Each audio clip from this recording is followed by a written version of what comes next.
Good afternoon, my dear brothers and sisters. Our gospel today has so many points that we can reflect on. But just allow me to focus on one. The picture that the Lord is predicting is not a pretty one. Life for the disciples will be difficult. They will experience persecution. They will be brought to court. They will be brought before governors. But there is an assurance being given. To the disciples, the Lord says, "You will not be alone. You will not be alone. God will be with you." When they hand you over, do not worry about how you are to speak or what you are to say. You will be given at that moment what you are to say, for it will not be you who speak, but the Spirit of your Father is speaking through you. Huwag kayong mag-alala. Hindi kayo ang mangungusap. Ang Espiritu ng Diyos ang mangungusap sa pamamagitan ninyo. Kaya mga kapatid, huwag tayong matakot na gawin ang tama. Huwag tayong maduwag na ipahayag ang totoo.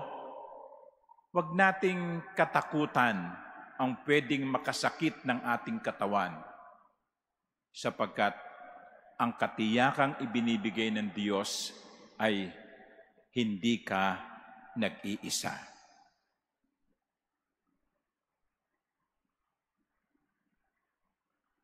Hindi natin haharapin ang mga pagsubok ng tayo lamang. Hindi tayo nag-iisa. But in connection to that, the Lord is also saying, when they persecute you in one town, flee to another. Huwag kang pabida. Huwag kang pabida. Kung maiiwasan, iwasan. Kung makakaalis, umalis. Do not expose yourself to danger. Do the right thing, yes. Proclaim the truth, yes. But be prudent. Be prudent. Yes, the Lord is assuring us we will not be alone. But the Lord is not telling us, sugod ka ng sugod. Wag. Be prudent. So my dear brothers and sisters, as we are praying for our brothers and sisters who are being persecuted, let us also remember that every day, in our own little way, in our own little experiences, we are facing the same persecution. Sa opisina, kung saan talamak ang korupsyon, pag nagmalinis ka, patay ka, yari ka. Sa trabaho, sa paaralan, kapag naging honest ka, hindi ka nangongopya, no? At ayaw mo ring magpakopya, sasabihin sa'yo ng mga kaklase mo, sungit-sungit mo naman, swapang.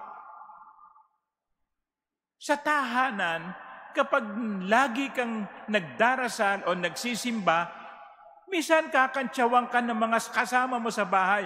Yan, simba na naman, no? Lagi na lang sa simbahan.